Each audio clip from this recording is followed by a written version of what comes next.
iniciar, buenos días. Bueno, vamos a ir al Salmo capítulo 24. Por favor, mis hermanos, Salmo 24.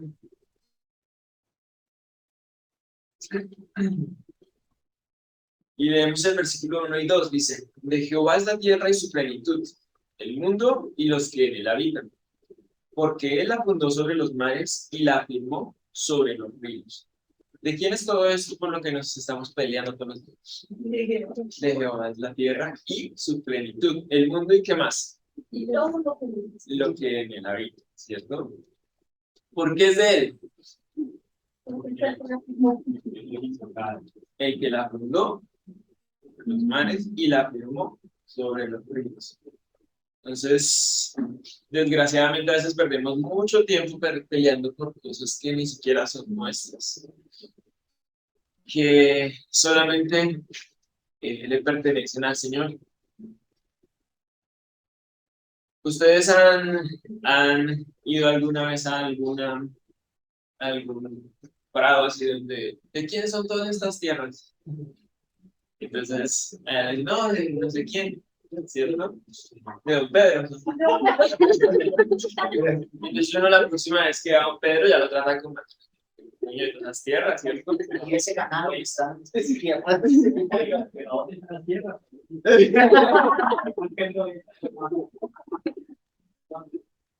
Y es que ser dueño de todo merece alabanza y respeto. Y por eso vamos a cantar en esta mañana este cántico. Se cante y ser, porque Él es el Rey del universo, soberano de los cielos, y toda la creación cante a una voz.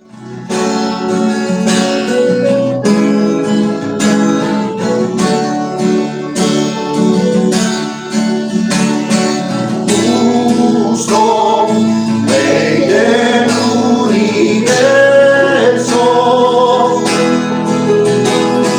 Santo, Santo Dios, soberano de los cielos, Santo, Santo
ser al Señor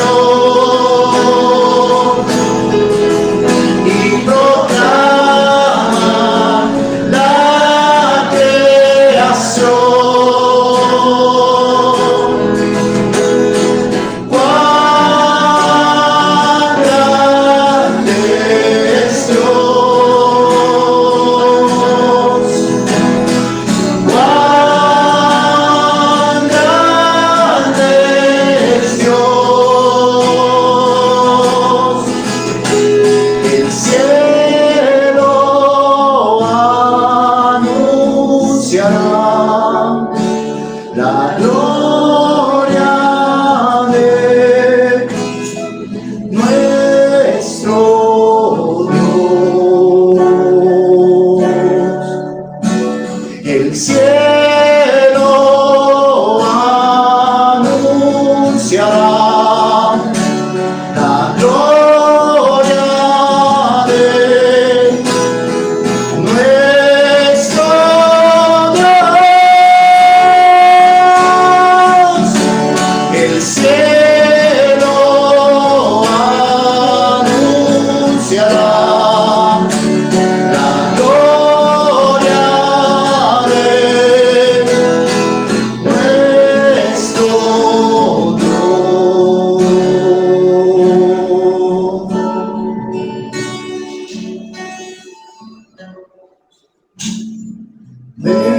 Venid a Cristo adoremos. Santo, santo, mi Dios. Canta mi ser al Señor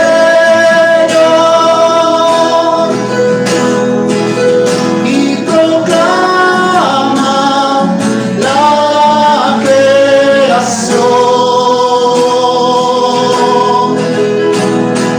Cuán grande es Dios. Cuán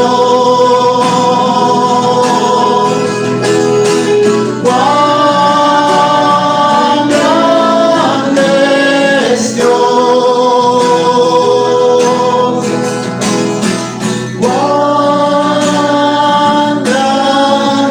es Dios. Cuán grande es Dios.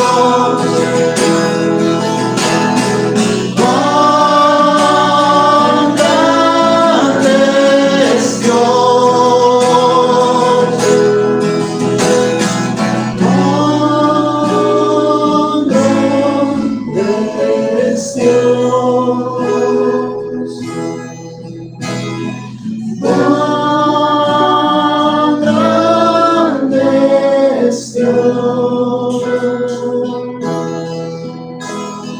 Cuán grande es Dios. Cuán grande es Dios. Cuán grande es Dios.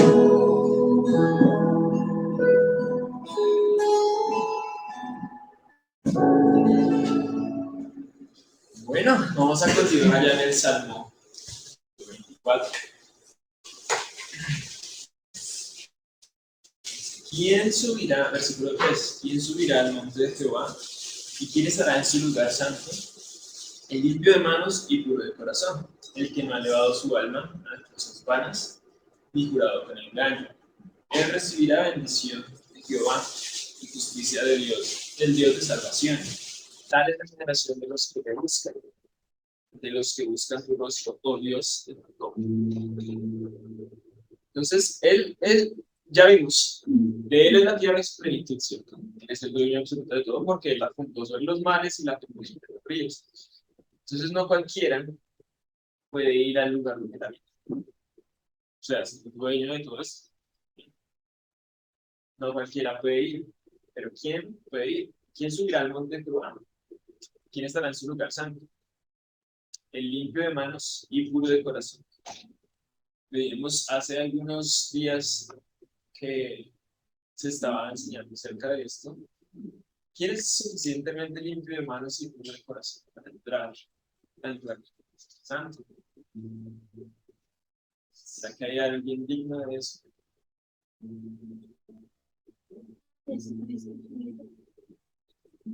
Solamente Él. Y a través de Él es que nosotros tenemos acceso.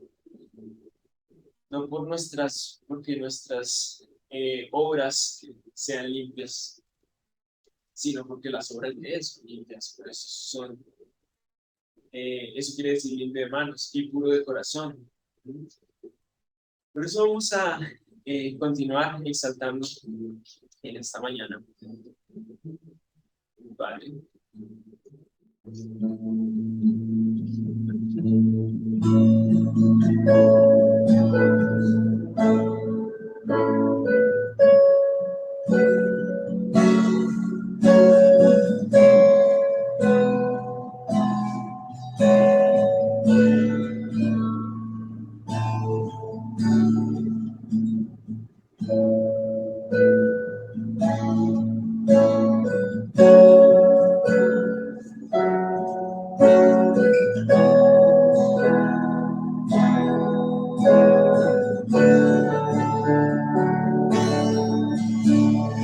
Gracias a Dios, Señor y Rey, su amor es para siempre, porque bueno es sobre la creación, su amor es para siempre.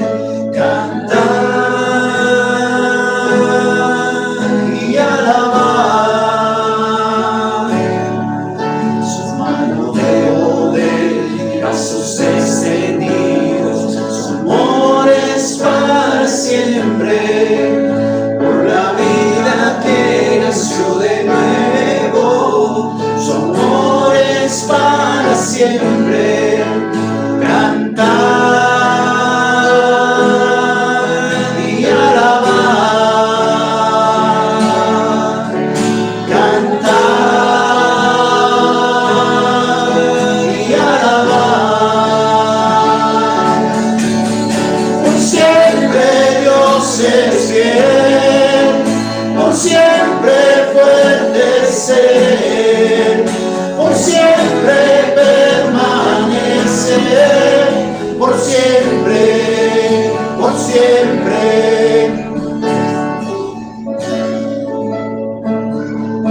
Desde el amanecer hasta el atardecer, su amor es para siempre. Por su gracia seguiremos adelante, su amor es para siempre. Cantar y alabar, cantar y alabar.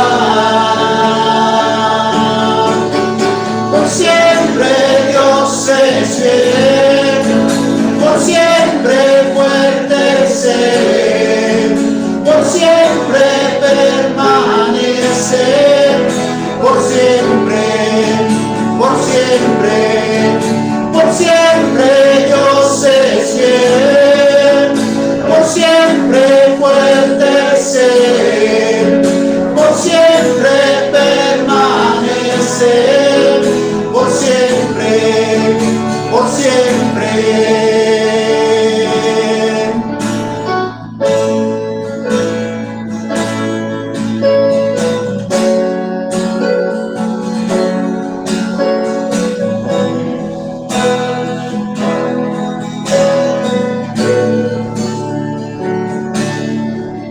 Gracias a Dios, Señor y Rey, su amor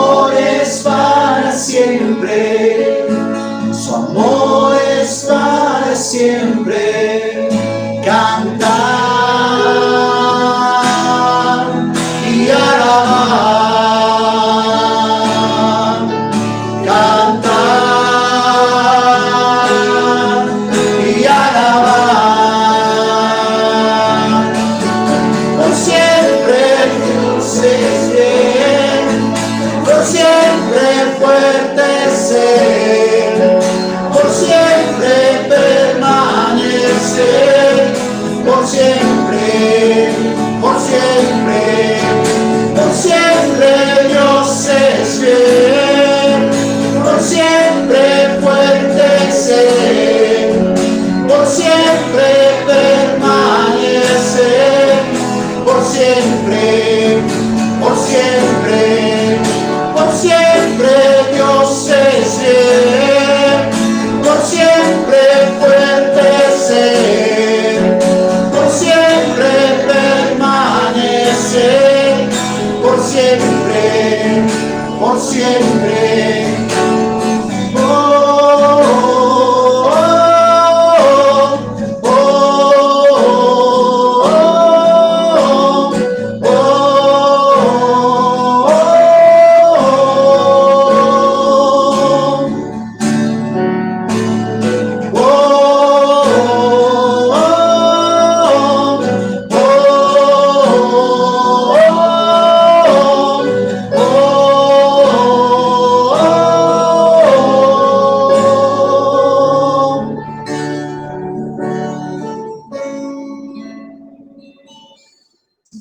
Bien, y leíamos que el limpio, dice, el limpio de manos y puro de corazón, el que no ha elevado su alma a cosas vanas, jurado con engaño.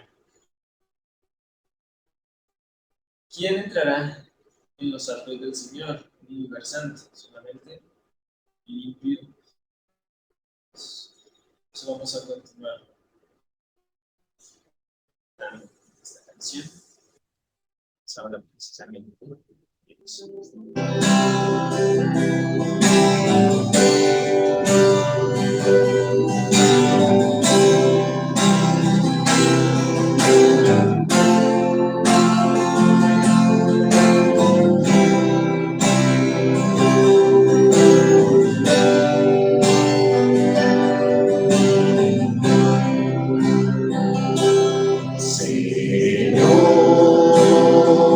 ¿Quién entrará en tu santuario para adorar? Señor, ¿quién entrará en tu santuario para adorar? El limpio de manos y de corazón puro, que no es vanidoso y sabe amar. El limpio de manos, de corazón puro, que no es vanidoso y sabe amar. Señor, yo quiero entrar en tu santuario para adorar. Señor, yo quiero entrar en tu santuario para adorar. Mis manos son limpias y se purifica, mi vanidad quita y dame tu amor. Mis manos son limpias y se purifica, mi vanidad quita y dame tu amor.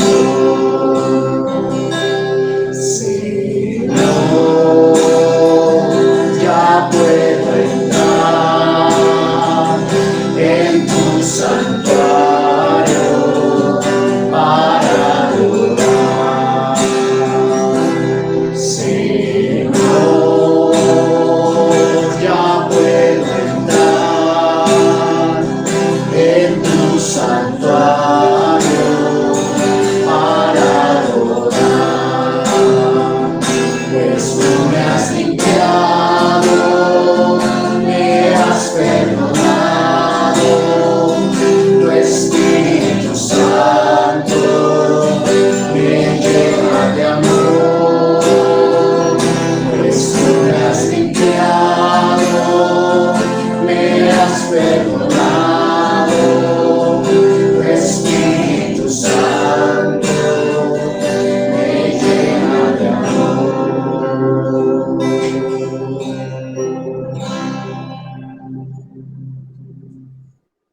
a volver allá al Salmo 24 y leer desde el versículo 7.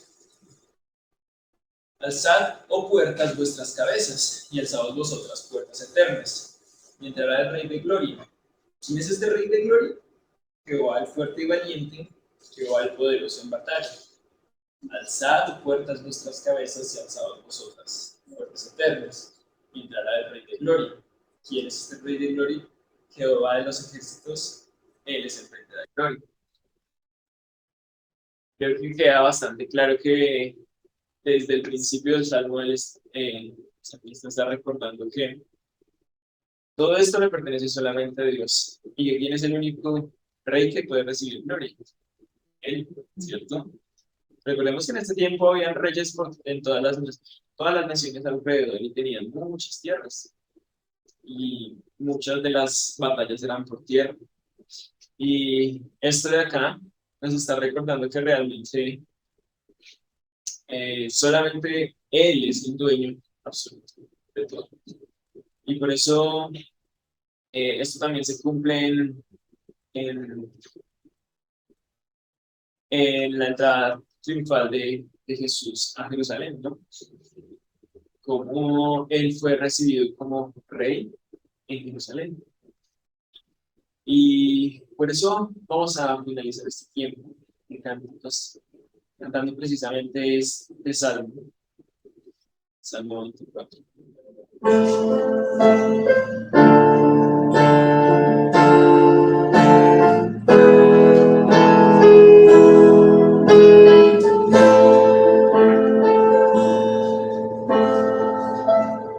Dios es la tierra y su plenitud, el mundo y los que en él habitan, porque él la fundó sobre los mares y la firmó sobre los ríos. Al monte de Dios, y subirá al monte de Dios, y quien estará en su lugar santo. Y subirá al monte de Dios, y subirá al monte de Dios, y quien estará en su lugar santo. De Dios es la tierra y su plenitud, el mundo y los que en él habitan, porque él la fundó sobre los mares y la firmó sobre los ríos. Subirá al monte de Dios.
es el Rey de gloria, todo el fuerte y valiente, el poderoso en batalla.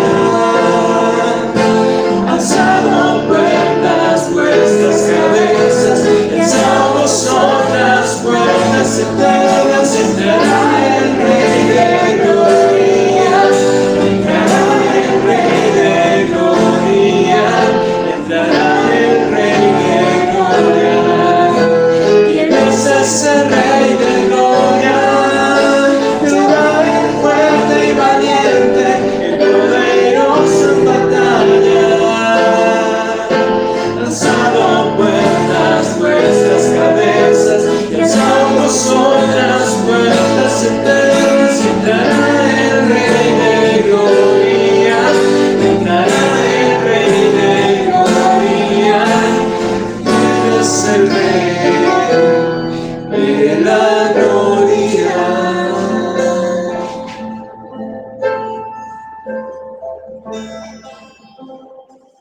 Lo bueno del frío es que lo conserva uno.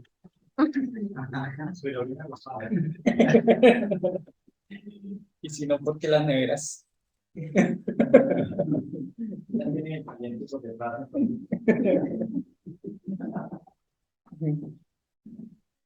Vamos a mirar hoy un tema interesante. Y es el hogar. Vamos a ir a Génesis capítulo 1.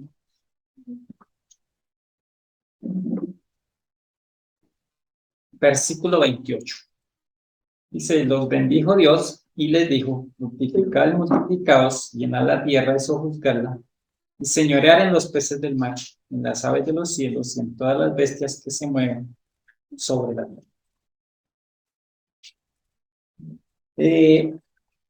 Aquí están los dos, Adán y su mujer, ¿no? Y Dios les da una orden. Dice señorear. ¿Y qué entendemos por señorear? Como gobernar, Señor. como gobernar.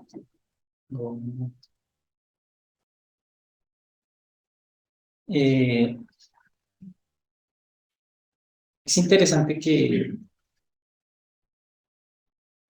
ahí en lo perfecto, Dios les da la orden a los dos, ¿no? Al esposo y a la esposa que deben de gobernar, que deben de señorear. Y estoy mirando la palabra señorear y pues tiene varios significados. Dentro de todos ellos es una persona que tiene la capacidad o el dominio propio. O sea que no se deja influenciar por cualquier cosa que pase. Vino alguien y le ofendió y no pasa nada. O sea, tiene esa capacidad. O sea, eso se llama dominio propio. Es que no se deja llevar por las circunstancias, sino que puede directamente sobre él decidir su reacción a eso que está pasando. Y, o sea que la palabra señorear realmente tiene que ver con dominio propio. Pero la palabra enseñorear, que es diferente, tiene que ver con dominar al otro. Entonces, todos los seres humanos, a partir de la caída de Adán, tomamos esa parte, que es como la más chévere, es querer dominar al otro, querer que el otro esté siempre por debajo. ya no es el señorear, que es que yo tengo capacidad de no dejarme ofender. Esa ya no cuenta. Ahora la que cuenta es, yo no me voy a dejar. Entonces yo voy a estar por encima, voy a querer ponerme por encima de esa persona.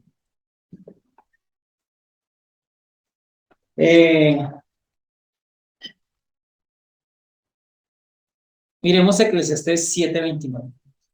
Dice, y aquí solamente esto de allá, que Dios hizo al hombre recto, pero ellos buscaron muchas perversiones. ¿Qué fue lo que pasó? Inicialmente allá todo era perfecto. No había problema entre Adán y Eva. No se veían diferentes. Los dos se podían respetar porque respetaban a Dios. Pero aquí algo pasó. Dice, los hombres buscaron muchas perversiones. O sea, pecaron contra Dios y la cosa se empezó a dañar.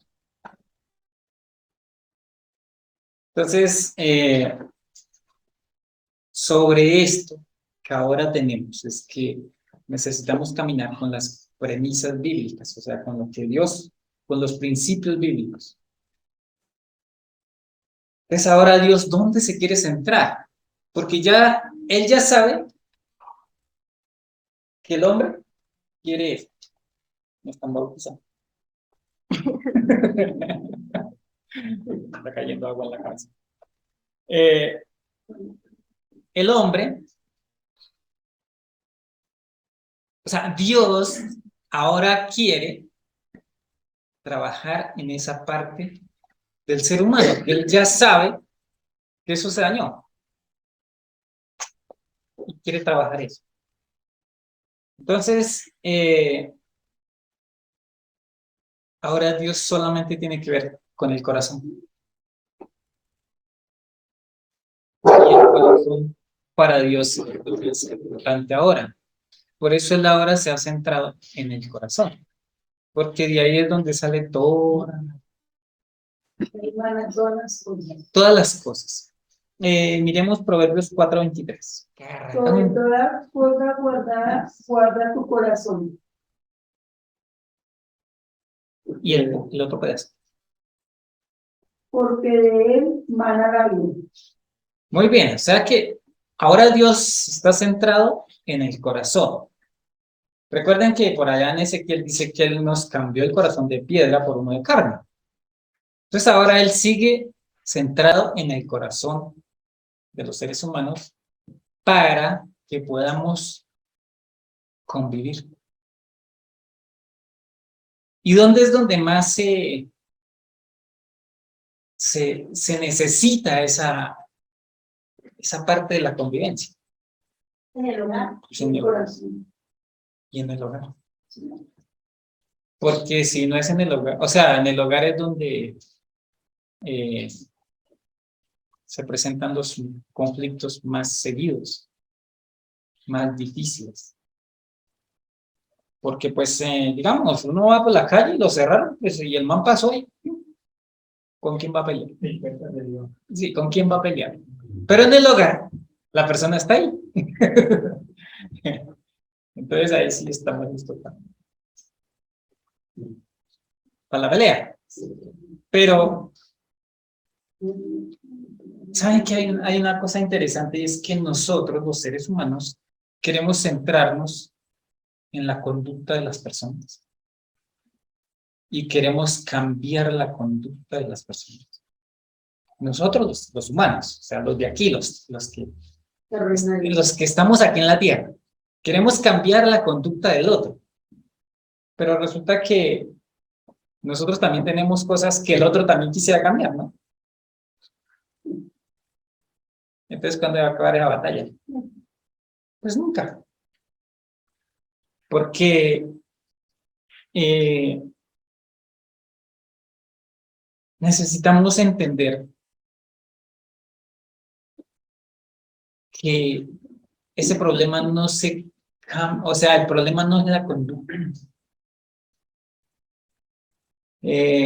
Perdemos mucha energía tratando de cambiar esa conducta del otro. No es que yo quiero que mi esposo sea así, o yo quiero que mi esposa sea así, y todo el tiempo lo mismo, o que mi hijo sea así, o que mi hija sea así. Es que yo quiero que ellos cambien, es que yo quiero que sea así. Y uno ahí se desgasta. ¿Sí o no? Eso es desgastante, eso es difícil. El problema resulta que no es Ellos no. de cambiarle la conducta, porque Dios ha centrado en el corazón. Entonces parece ser que el problema no está en lo que la persona hace, sino en lo que tiene dentro. Perdemos la oportunidad de revisar el corazón. Cuando nos centramos en las acciones, en lo que él hace. No, es que este chino es muy grosero, entonces le voy a dar en la boca para que deje de ser grosero. Sí, eso es lo que uno hace. Le quiero cambiar esa conducta de grosero. Pero ¿de dónde sale esa grosería? Sale de los groseros. ¿Y dónde está esa grosería? Ay, ese es un problema allá adentro. Entonces, nos toca hacer lo mismo que hace Dios. ¿Cómo hace Dios? Dios va directamente al corazón. Y Él es el que empieza a trabajar todo el problema del corazón.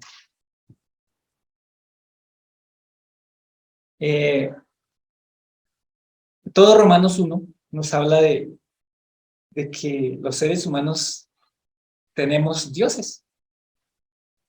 Entonces dice, y dejaron la gloria de Dios por adorar a las criaturas, por adorar que no tienen, todas esas criaturas que no tienen ni figuras ni nada de eso, pero que las adoran. O sea, todo tiene que ver con adoración. Nosotros fuimos creados para adorar a Dios. Y entonces, desde el momento en que nacemos y empezamos a crecer con nuestros padres y todo, empezamos a crear dioses o ídolos.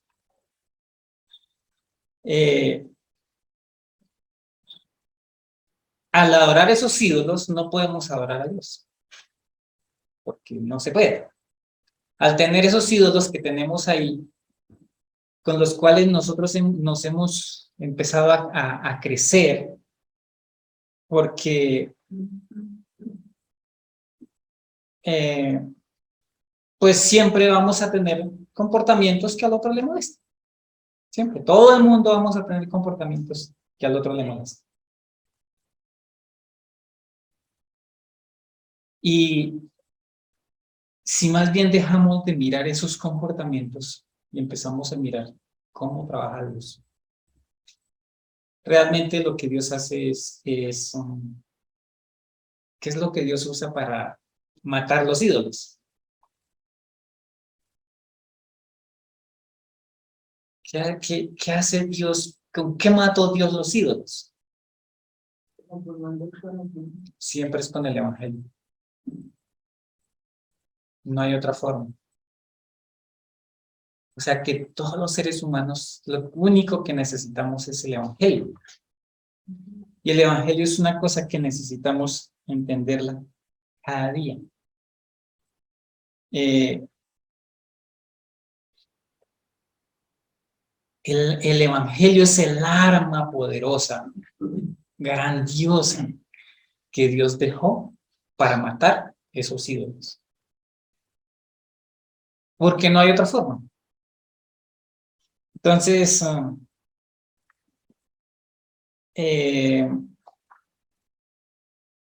dentro de nosotros está el amor propio,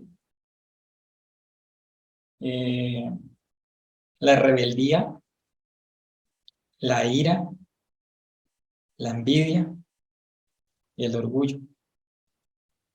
¿Y eso de dónde sale? Del corazón. O sea, el corazón es el lugar donde se acumulan todas esas cosas, o más bien de donde se provee todas esas cosas que están ahí. Pero que ¿cómo se matan? Con el evangelio. No hay otra forma. ¿Cómo se mata el orgullo? El evangelio. No se puede de otra manera. Ese es el corazón es el escenario perfecto para que se desarrollen todas esas cosas. Por eso es que Dios quiso trabajar ahí, porque cuando en ese corazón empieza a crecer la palabra de Dios, entonces la cosa cambia. Ya esa ira es transformada en amor. Ese orgullo es transformado en humildad. Entonces ya no hay ese problema de que es que ay, ese se compró esa chaqueta y yo también. Es más, porque casi que la envidia llega a ser algo que es, yo no quiero que él se compre esa chaqueta. Yo no quiero que él tenga esa chaqueta. Esa es la envidia. No es que yo quiero tener una igual a la que él tiene. No es que yo no quiero que la compre o que la tenga. ¿Y cómo se mata eso? El evangelio. No hay otra forma. Y claro, al recibir la palabra de Dios, cuando esa persona recibe la palabra de Dios, ¿qué es lo que empieza a entender? Entonces esa persona empieza a entender cuán grande y maravillosa es la gracia de Dios, que tapa todas esas cosas, que quita todas esas cosas y las deja de lado, y entonces se puede ver a Cristo. Entonces la gracia de Dios, cuando nos apartamos de la palabra de Dios y dejamos todo de lado, entonces no podemos disfrutar de la maravillosa gracia, porque ella es la que nos sostiene, nos cubre, nos limpia, nos lleva cada día a poder glorificar a Dios. Y nos fortalece. Porque es que es la gracia de Dios que está por encima de todo. Y cuando tenemos esas cosas, esa envidia, ese orgullo, esa ira, esas cosas, pero vamos a la palabra, entonces entendemos cuánto necesitamos esa gracia de Dios. Cuánto necesitamos a Dios, porque al fin y al cabo esas cosas nos hacen sufrir. Uno sufre porque quiere. sí. Y lo otro es que un corazón sin la gracia de Dios no puede alabar a Dios con libertad. Porque uno está ahí, uno quiere orar y ay, es que me sacó tanto la piedra. Pero quiere orar, quiere alabar y no puede. Y es obvio que no va a poder. Porque la cuestión aquí es que yo necesito la palabra de Dios. No está la persona que hoy lo tiene uno, ¿cierto? Sí, sí, ahí en el corazón de uno. Uy, yo no quería que comprara eso, yo no quería que tuviera eso, yo no quería que... Y tantas cosas que pasan dentro de nosotros. Realmente es una lucha difícil que tenemos todos, pero es una lucha que solamente se combate con el evangelio, porque no hay otra forma. Es la única forma en que podemos experimentar la gracia que mata los ídolos. Es la única forma. Es con la palabra. Vamos a ir al Salmo 43:5. ¿Por qué te abates, alma mía? ¿Y por qué te turbas dentro de mí? Espera en Dios, porque aún he alabado, porque aún he de alabarte, salvación mía y Dios mío. Esta persona estaba en problemada. Tenía muchos problemas. Y entonces él empieza a mirar y dice, ¿por qué te abates, oh alma mía? Claro, todas las emociones están en el alma. El alma es el que nos hace como poner felices, poner tristes. O sea, todo eso que sentimos, todas esas cosas, están ahí en el alma. Y entonces él está ahí emproblemado con eso porque dice, pero ¿por qué te abates, oh alma mía? O sea, ¿cuál es el problema?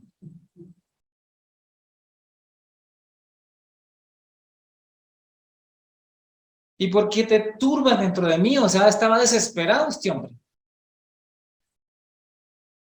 ¿Cuál era el problema? Dice, espera en Dios, porque aún he de alabarte. Entonces, ¿cuál es el remedio para ese desespero, para esas cosas que él estaba viviendo? ¿Cuál es el remedio? Alabar a Dios. Pero no dice, no, pero es que estoy tan piedra que no puedo alabar a Dios. Bueno, No, pero la persona llega sí. llega Pero dice, alabe a Dios. Espera en Dios porque aún he de alabarte. O sea, por encima de todo eso que estoy sintiendo y esa rabia que tengo, esos problemas que tengo, esa dificultad que tengo, puedo alabarte. Espera en Dios porque aún me voy a alabar. Salvación mía y Dios mío. ¿Y porque el Señor dice que tienes una familia no la una gota? No se puede. Dice que no se puede tener más cabellos de los que él ya le dio. Entonces, yo para qué me afano. Entonces, ¿qué es lo que necesitamos? En esos momentos difíciles donde sale la ira, donde sale la envidia, donde sale todas esas cosas que a veces se aposan en el corazón y son destructivas. ¿Cuál es el remedio? La gracia de Dios.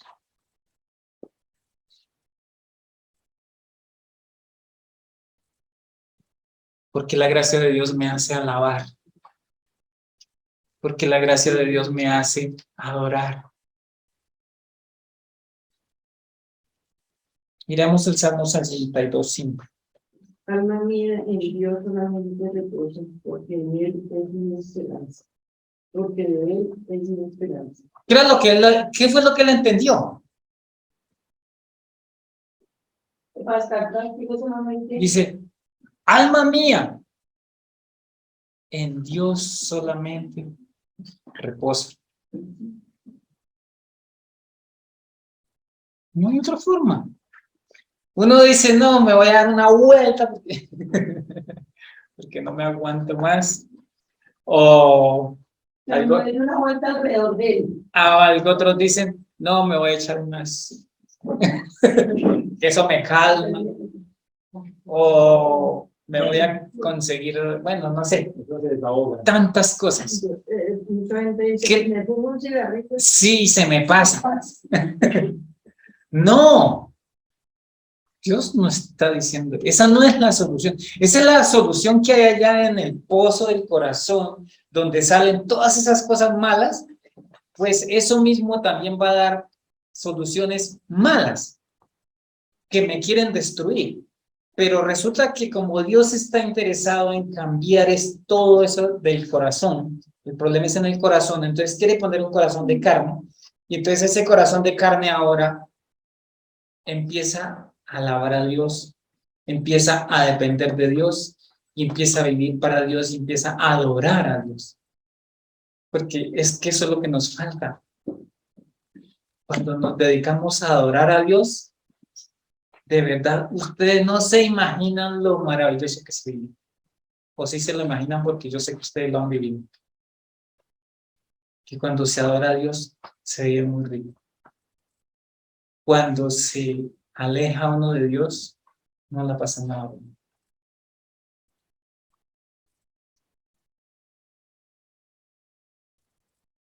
Alma mía, en Dios solamente reposo. No hay otro lugar. Porque de Él es mi esperanza.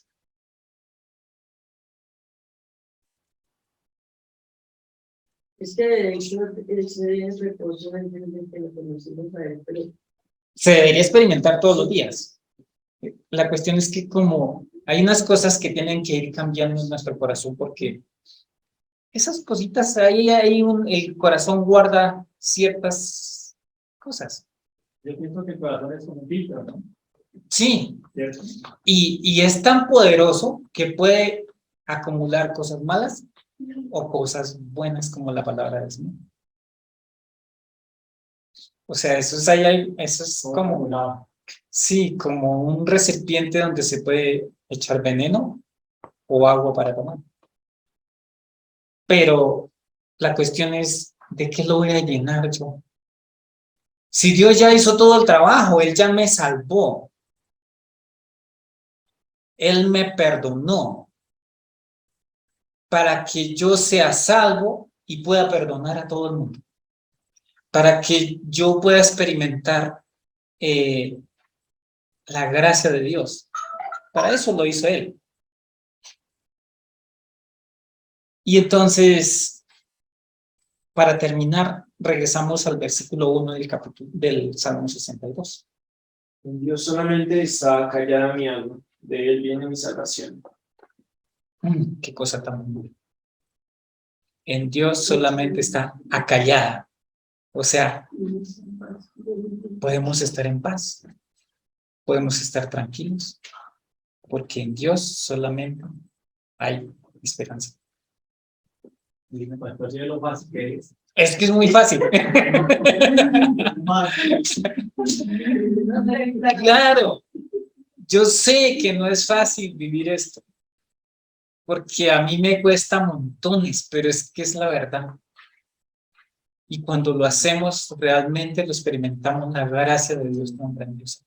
Porque no solamente podemos experimentar la gracia nosotros, sino que al mismo tiempo también se la podemos dar al otro, al que me cerró, al que me hizo, no sé, a mi esposa que me ofendió, a mis hijos que me ofendieron, puedo extenderles la gracia, porque la tengo. Pues no lo también dejamos. cuando uno ofende, pastor, porque usted siempre no lleva la base que me ofendió y cuando uno ofende, Sí, ¿qué? porque lo que veíamos antes, todos tenemos cosas malas que al otro no le gustan. Y entonces, ¿cómo cambiamos esa vaina? No, esto no se trata de nosotros, se trata de la obra que Dios hizo tan maravillosa, que Él fue capaz de darnos a nosotros la oportunidad de experimentar esa gracia.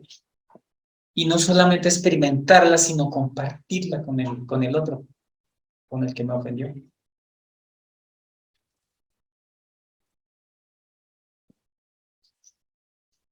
En Dios solamente está callada mi alma. De Él viene mi salvación. Hermanos, buenos días. Buenos días. Entonces, bueno, hermanos, entonces hoy vamos a hablar de qué dice la Biblia sobre la ira. Entonces vamos a ir primeramente a Efesios 4:26. ¿Perdón? Efesios 4:26. Esto lo tenemos todos. Airados, pero no pequéis, y no te ponga el sol Entonces, como decía la hermana, es airaos, pero no pequéis, no se ponga el sol sobre vuestro enojo. Entonces, este versículo lo vamos a complementar con Efesios 4:23. Vamos a ir otra vez ahora a Efesios 4:23. 23 dice, y renovados en el espíritu de vuestra mente, Y 24. Y 24. Y vestidos de un nuevo hombre, creados según Dios en la justicia y santidad de la verdad. Entonces, uno diría, bueno, es este versículo y es Gálatas 4, 23 y 22.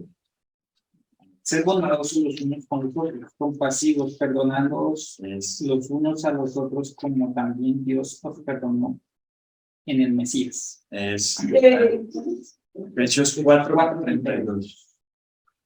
Yo puse 23. Sí, era el 4, 32. Entonces, bueno, hermanos, entonces si leemos el primer versículo que decía, iraos, pero no pequéis, y luego dice bondadosos los unos con los otros, uno diría, pareciera una contradicción, ¿no? Parecen dos versículos opuestos, pero entonces diría uno, entonces está mal enojarse. Entonces ahorita vamos a ir a una primera pista. Vamos a ir a Proverbios 15, 4. La lengua apacible es árbol de vida, mala de la perversidad de ella es. Quebrantamiento de espíritu. Entonces, leíamos en Efesios que dice airaos, pero no pequéis, y en el otro también decía bondadosos los unos con los otros. Ahorita que vamos a Proverbios vemos que, ¿cuál es la primera manera en la que normalmente nosotros reflejamos nuestra ira? En la que normalmente hacemos daño. Lo que decimos. Lo que decimos.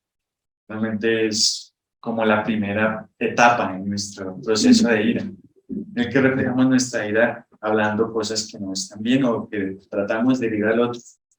Esto lo vamos a complementar con Proverbios 18, 21.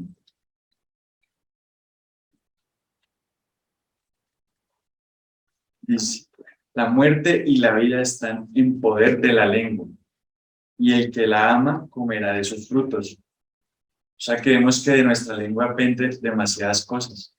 Podemos hablar con ella para vida o para muerte. Entonces, este es como un prefacio de lo que vamos a ir a continuación, ya en sí, para entrar en materia de la ira. Entonces, dice, Proverbios 29, 22.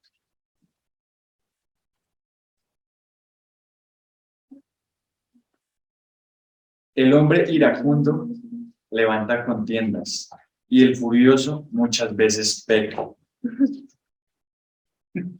Ahorita, entonces, vemos que cuando nos enojamos, cuando no hay control sobre la ira, lo que realmente hacemos es reflejar los espíritus del diablo. Como dice la Biblia también que el diablo es iracundo y arde en gran ira. Entonces, vamos a ir ahora a cómo se ve un creyente que no controla su ira. Gálatas 5, 19 al 21. Y manifiestas son las obras de la carne que son adulterio, fornicación y lascivia, idolatría, hechicerías, enemistades, pleitos, celos, iras, contiendas, disensiones, herejías, envidias, homicidios, borracheras, orgías y cosas semejantes a estas, acerca de las cuales os amonesto como yo os lo he dicho. Antes que los que practican tales cosas no heredarán el reino de Dios. Exactamente. Entonces, como decíamos, dice aquí la palabra, la ira no controlada y realmente mal reflejada son obras de la carne. No es lo que representa el Señor, lo que hemos aprendido. Y como decía Pablo en Efesios, en Efesios 32, era que tratados los unos a los otros en bondad y en amor. Ahora vamos a ver cómo refleja la ira, cómo se refleja la ira de un creyente. Nehemías 5, 7. Nehemías está antes de Esther, después de Esdras del Antiguo Testamento. Entonces, Nehemías 5, 7. Bueno, hermanos, entonces, en sí esta historia habla de cómo, digamos, cuando estaba Nehemías y cuando después de la Babilonia y todo eso, el pueblo estaba, digamos, un poco dividido porque habían unos que tenían más dinero que otros. Entonces, Nehemías, voy a leer aquí como dice, y me enojé en gran manera cuando oí su clamor y estas palabras. Aquí entonces va una pista de cómo un creyente refleja su ira. Entonces lo medité y reprendí a los nobles y a los oficiales y les dije: exigís interés cada uno de vuestros hermanos, y convoqué contra ellos una gran asamblea. Entonces, si vemos, dice el 6, y me enojé en gran manera cuando oí su clamor y estas palabras. O sea que Nehemías realmente estaba enojado. Como cuando muchos de nosotros nos enojamos, incluso nos ponemos colorados y nos realmente tratamos, digamos, de resolver ese problema inmediatamente desde ese punto de nuestra ira. Pero Nehemías, realmente el Señor Dios, por medio de Nehemías, nos da una pista de qué hacer cuando nos enojamos en gran manera. Dice, entonces lo medité. O sea que lo primero, un buen paso para hacer es meditar. Alejarnos, meditar, pensar y reflexionar qué es lo que realmente deberíamos hacer. Si es que lo que vamos a hacer es correcto ante el Señor o no. Luego dice, y reprendí a los nobles y a los oficiales y les dije. Vea esa reprensión de Nehemías. No es una reprensión como la vemos a los insultos o a tratar mal a la otra persona, sino en una forma de pregunta. Exigís interés a cada uno de vuestros hermanos y convoqué contra ellos una gran asamblea. O sea que esa pregunta era en sí el problema que hacía enojar a Nehemías. Aparte del clamor de las personas que realmente están quejando por esos coros tan exuberantes que estaban haciendo sus hermanos contra sus hermanos. Porque realmente lo que pasaba era que estaban, tras de que venían de un problema, digamos, una depresión de la economía en ese momento, los otros hermanos se aprovechaban de los demás para realmente hacerse señores de sus hermanos. Entonces a Nehemías no le pareció esto muy bien porque le estaban abusando. Entonces, cuando vemos la historia en sí, vemos que Nehemías resolvió esto de una manera muy prudente y que, digamos, deberíamos aprender. Entonces, como les dije, empezó primero, meditó, luego les hizo una pregunta y luego convocó a la asamblea para tratar el problema. Y vea él cómo se desenvuelve de una manera respetuosa, sin tener que ofender y sin tener que mostrar su cólera y su ira contra sus hermanos. Y les dije, nosotros, según nuestras posibilidades, rescatamos a nuestros hermanos judíos que habían sido vendidos a las naciones. Y vosotros vendéis aún a vuestros hermanos y serán vendidos a nosotros. Y callaron, pues no tuvieron nada que responder. Y dije, no es bueno lo que hacéis. ¿No andaréis en el temor de nuestro Dios para no ser oprobio de las naciones enemigas nuestras? También yo y mis hermanos y mis criados los hemos prestado dinero y grano. Quitémosles ahora este gravamen. Os ruego que les devolváis hoy sus tierras, sus viñas, sus olivares y sus casas, y la centésima parte del dinero del grano, del vino, el aceite y las demás, y los que demandáis de ellos como interés. Luego, entonces Nehemías aquí expuso su problema y su manera de resolver, porque él dice, os ruego. O sea, él no les estaba exigiendo tampoco.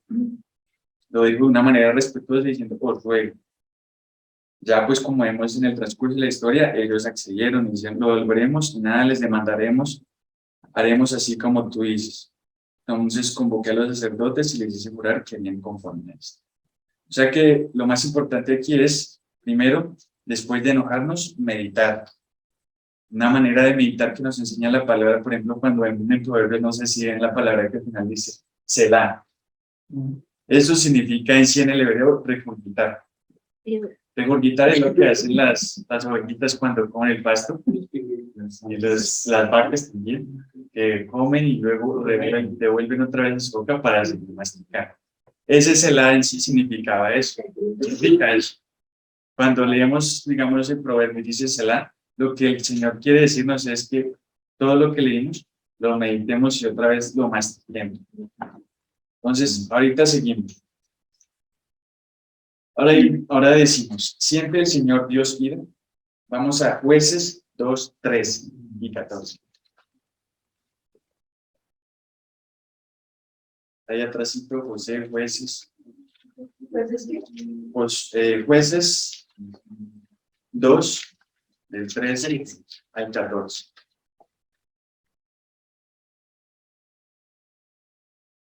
Entonces dice, y dejaron a Jehová y adoraron a Baal y a Astarot. Y se encendió contra Israel el furor de Jehová el cual los entregó en manos de robadores que los despojaron y los vendió en mano de sus enemigos de alrededor, y no pudieron ya hacer frente a sus enemigos. Entonces vemos que algo que realmente enojó al Señor en ese momento, bueno, aún hoy, es que su pueblo Israel empezó a orar a Baal y a Astarot. Estos eran los dioses que se ven, bueno, hoy en día también son los mismos ahora reflejados en la Navidad y todo eso, ¿no? El Señor que vino una vez. Entonces, bueno, entonces ellos se alejaron y empezaron a orar a tales dioses. Entonces ahí vemos que dice, y se encendió contra Israel el furor de Jehová. Dice, pero si se observa el carácter el enojo y el furor no es lo que predomina en el carácter del Señor. Vamos a ir a Éxodo 34:6. Entonces, ¿lo tenemos? ¿Listo? Entonces dice, y pasando Jehová por delante de él, proclamó, Jehová, Jehová, fuerte, misericordioso y piadoso, tardo para la ira y grande en misericordia y verdad. Aquí en este versículo, esta persona describe en parte el carácter del Señor. Dice, fuerte, misericordioso y piadoso, tardo para la ira y grande en misericordia y verdad. O sea que cuando el Señor nos dice que seamos como el Señor Jesús, esta es una característica del Señor Jesús. Era tardo para irarse, pero si vemos, predominaba en él la fuerza, la misericordia y la piedad. Ahorita vamos a ir ahora a Isaías 48:9. Entonces, como dice Isaías 48:9, por amor de mi nombre dividiré mi ira, y para alabanza mía la reprimiré para no destruir. O sea que dice, por amor a mi nombre dividiré mi ira. O sea que la pasará por alto. Y por alabanza mía la reprimiré para no destruir. O sea que si vemos, esta es otra característica de lo que nos definía ahorita en Éxodo 34:6, de que él era fuerte, misericordioso. ¿Y cuál es la primera aquí? ¿Cómo le define? Por amor de mi nombre dividiré mi ira. Esto lo hacían porque por amor al nombre de él, también el Señor había hecho unas promesas a Israel. O sea que él consideraba como primera y primordial el amor, como lo decía en Éxodo 34:6, misericordia. Ahora vemos cómo se refleja la ira incorrectamente. Vamos a ir a Génesis 4, del 3 al 8. Entonces dice, y aconteció andando el tiempo que Caín trajo del fruto de la tierra una ofrenda a Jehová. Y Abel trajo también de los primogénitos de sus ovejas, de lo más gordo de ellas. Y miró Jehová con agrado a Abel y a su ofrenda, pero no miró con agrado a Caín y a su ofrenda y a la ofrenda suya. Y se ensañó Caín en gran manera y decayó su semblante. Entonces aquí vemos una manera de cómo se refleja la ira incorrectamente.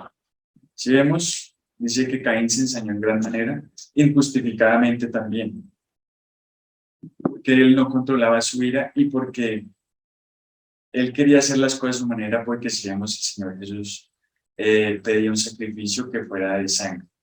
Y Caín, a pesar de que trajo el mejor fruto de la tierra, como así lo dice la Biblia, él no lo hizo a la manera del Señor. Entonces vemos cómo decayó el semblante de David y se enojó en gran manera, y luego vemos la historia de qué pasó cuando hizo lo que hizo con su hermano. Otro ejemplo de cómo se refleja la ira incorrectamente es en Jonás 3:10. Entonces dice, y vio Dios lo que hicieron, que se convirtieron de su mal, y se arrepintió del mal que había dicho que les haría, y no lo hizo. Esta es la historia, aquí empieza el versículo. Luego es Jonás 3:10 y luego del 4:1. Pero Jonás se apesadumbró en extremo y se enojó.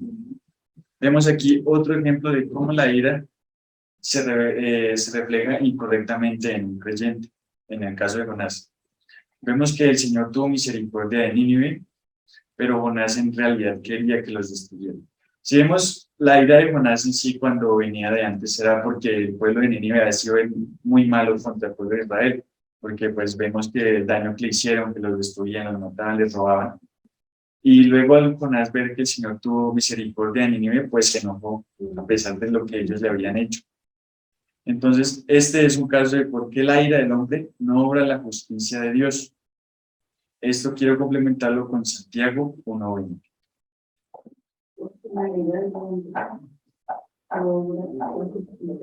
Exacto, porque la ira del hombre no obra la justicia de Dios. Si vemos, Jonás se enojó cuando el Señor tuvo misericordia y los perdonó. Ahí vemos cómo es diferente la ira del Señor a la ira de nosotros. Él siempre va por delante su misericordia y en su último carácter es tardo para irarse. Ahora dice, ¿cómo se controla la ira? Entonces vamos a ir a Proverbios 25, 28. Entonces, dice así, como ciudad derribada y sin muro, es el hombre cuyo espíritu no tiene rienda. Aquí vemos qué pasa cuando una persona no controla su ira.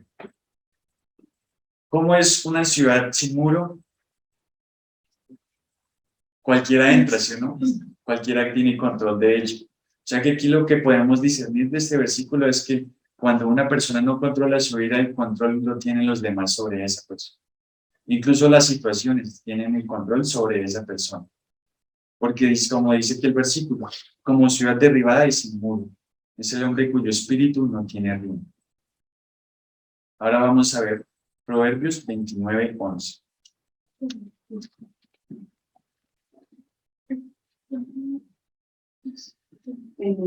Ahora vamos a ver qué pasa, cómo nos vemos ante el Señor cuando damos rienda suelta a nuestra ira. Proverbios 29, 11 dice, el necio da rienda suelta a toda su ira, mas el sabio al fin la sosiega. O sea que cuando damos rienda suelta a nuestra ira, cuando no la controlamos ante el Señor, somos como necios.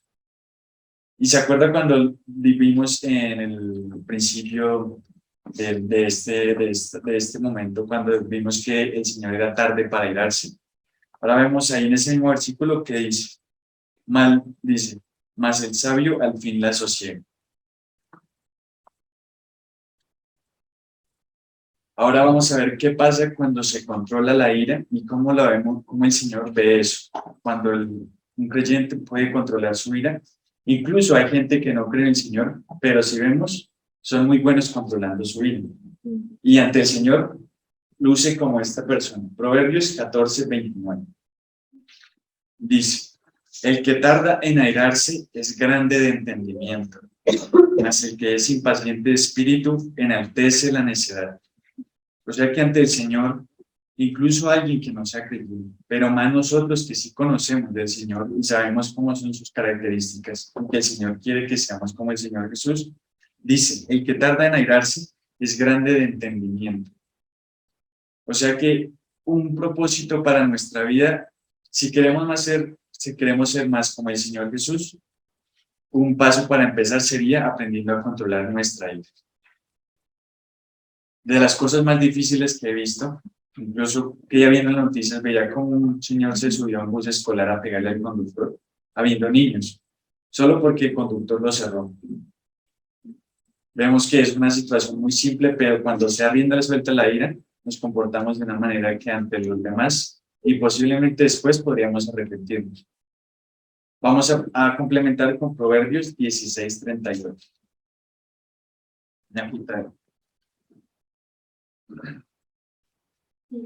Entonces vamos a ver ante el Señor qué dice. Mejor es el que tarda en airarse que el fuerte, y el que se enseñorea de su espíritu que el que toma una ciudad. Si vemos nuestra historia, vemos los grandes conquistadores como Alejandro Magno, vemos incluso Nabucodonosor, vemos aquellos grandes conquistadores que a los ojos del mundo, incluso nuestros, fueron grandes héroes de batalla y que tienen la admiración del mundo. Pero ahora vemos para el Señor qué es importante. Si vemos el versículo, dice, mejor es el que tarda en airarse que el fuerte, y el que se enseñorea de su espíritu que el que toma una ciudad. O sea que para el Señor, una persona que se enseñorea de su espíritu y que sea tardo para airarse, es mucho más fuerte y recibe mucha más admiración que aquel que ha conquistado ciudades. O sea que si una persona, alguno de nosotros puede realmente llegar a controlar su espíritu, a enseñorearse de él, seremos ante el Señor más grandes que incluso Alejandro Magno. Ahora vamos a ver. Calmar la ira antes de hacer algo de lo que nos arrepintamos. Salmos 37:8. Deja la ira y desecha el enojo. No te excites en manera alguna a hacer lo malo. O sea que para el Señor es mejor dejar la ira y desechar el enojo. Leo la traducción bien. Ah, Dice, ya no sigas enojado. Deja a un lado tu ira. No pierdas los festivos, que eso solo trae daño. o sea que aquí, por ejemplo,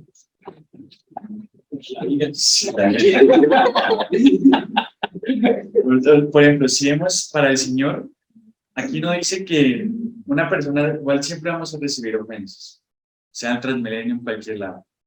Pero para el Señor, lo importante no es si nos ofenden o no. Lo importante es qué hacemos con lo que sentimos. No nos vayamos a San Transmilenio, lo que el pastor en la misma familia. Eso es Familia. Exacto, también en la misma familia, como decía el pastor. Ahorita vamos a ir a Efesios 4:26. Entonces aquí el Señor nos da otra pista también para aprender en el proceso de controlar nuestra ira. Efesios 4:26 dice, airaos, pero no pequéis, no se ponga el sol sobre vuestro enojo. O sea que si estamos enojados y el Señor dice no se ponga el sol sobre vuestro enojo, significa que es una situación de la que debemos resolver inmediatamente. Obviamente también siguiendo el consejo de Nehemías de meditar.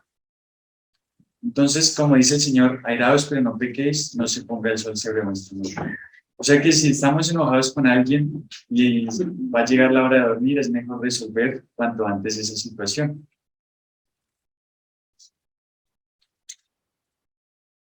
Ahora vamos a ver también otro consejo que el Señor nos da de qué pasa cuando una situación nos enoja. Y esto se complementa con la meditación de Nehemías. Proverbios 17:14. Dice, el que comienza la discordia es como quien suelta las aguas. Deja pues la contienda antes que se enrede. Entonces, como dice aquí Proverbios, es mejor dejar la discordia a un lado antes de que ese problema se enrede un poco más. También quiero complementar esto con Santiago 1:19. Dice, entonces aquí también hay otra pista de la que, aparte, entonces va meditación, va tarde para irnos y resolver nuestro enojo antes de que se ponga el sol. Y como tercera, dice Santiago 1:19. Por esto, mis amados hermanos, todo hombre sea pronto para oír, tarde para hablar y tardo para irarse. Entonces, ¿cuál es otro consejo que el Señor nos da? Escuchar primero. Hablar menos y airarnos en lo más mínimo. Tardo para airarnos. O sea que lo primordial después de la meditación es escuchar. Ahorita vamos a ver cómo podemos pedirle al Señor para poder controlar señorarnos de nuestro espíritu. Filipenses 4:7. Entonces, dice, y la paz de Dios que sobrepasa todo entendimiento, guardará vuestros corazones y vuestros pensamientos en Cristo Jesús. O sea que para poder nosotros empezar a enseñarnos de nuestro espíritu, ¿cuál es el consejo que nos da el Señor? Y acudir a Él, porque su paz sobrepasa todo entendimiento. ¿Qué es lo primero que guarda aquí el Señor? Nuestros corazones y pensamientos. Porque si vemos, como decía el pastor, del corazón mana la vida. O sea que lo primero que el Señor nos aconseja a que acudamos a Él es guardar nuestro corazón. Porque de él mana la vida y también, como diríamos, hay una parte que dice que de los frutos de su corazón habla su boca. O sea que lo primero es nuestro corazón. Luego, nuestros pensamientos. Si vemos, como decía una parte en la Biblia, tengo pensamientos de paz y no de mal. Esos son los pensamientos también que debemos pedir al Señor para que nosotros empecemos a enseñarnos de nuestro espíritu. Ahora vamos a ir a Lucas 11:13. Entonces, hermanos, como vemos, si para el Señor es grande y es valioso que los creyentes puedan enseñarse de su espíritu y tardos para irarse, es claro que Él sí quiere que lo seamos. Y una pista de una oración que realmente va a ser contestada es Lucas 11:13. Pues si vosotros, siendo malos, sabéis dar buenas dádivas a vuestros hijos, ¿cuánto más vuestro Padre Celestial dará el Espíritu Santo a los que se lo piden? O sea que el Señor no está interesado en si nosotros vamos a ser ricos, si nosotros vamos a hacer cargos importantes, sino para Él es más importante que aprendamos a enseñarnos de nuestro espíritu. Y este versículo nos da una pista de que esa sería una oración de la que el Señor sí respondería. Otra pista sería Gálatas 5:22-23. Entonces dice: mas el fruto del Espíritu es amor, gozo, paz, paciencia, benignidad, bondad, fe, mansedumbre, templanza. Contra tales cosas no hay ley. O sea que si vemos uno de los propósitos de cuál el Señor dice cuando leíamos en el interior versículo que si los padres de este mundo dan cosas buenas a sus hijos siendo malos, cuanto más Él. O sea que cuando pedimos a Él, de lo que Él más está interesado en que le pidamos, son los frutos de nuestro espíritu. Dice: amor, gozo, paz, paciencia, benignidad, bondad, fe, mansedumbre, templanza. Contra tales cosas no hay ley.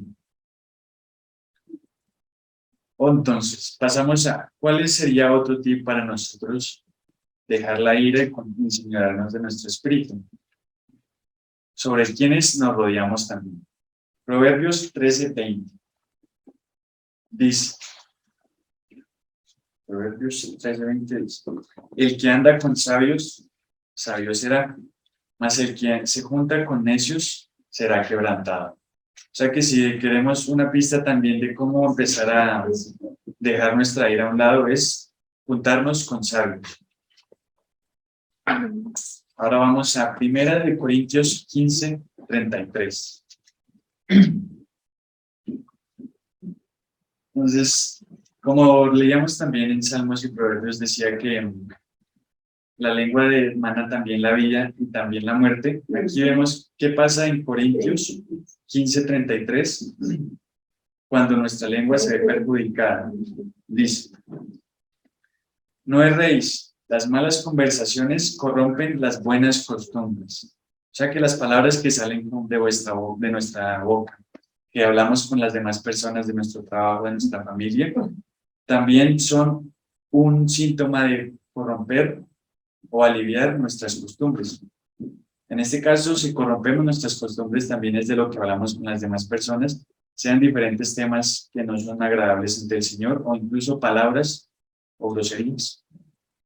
Ahorita vamos a Proverbios 22:24. Entonces, dice Proverbios 22:24 al 25. No te entremetas con el iracundo, ni te acompañes con el hombre de enojo, no sea que aprendas sus maneras y tomes lazo para tu alma. O sea que para el Señor sí es muy importante sobre quienes nos rodeamos. O sea que cuando nos decían nuestros profesores, dime con quién anda y te diré quién eres, tenían razón. Tenían razón porque incluso el Señor mismo lo dice en Proverbios, que si nos juntamos con esa persona, vamos a aprender sus maneras y vamos a tener lazo para nuestra alma. Entonces, hermanos, esto era lo que yo quería compartir con ustedes sobre cuán importante es para el Señor controlar nuestra ira y nuestro enojo, siendo una de las cosas más difíciles que he visto a nuestro alrededor y las que casi todos los problemas y riñas comienzan por no controlar la ira.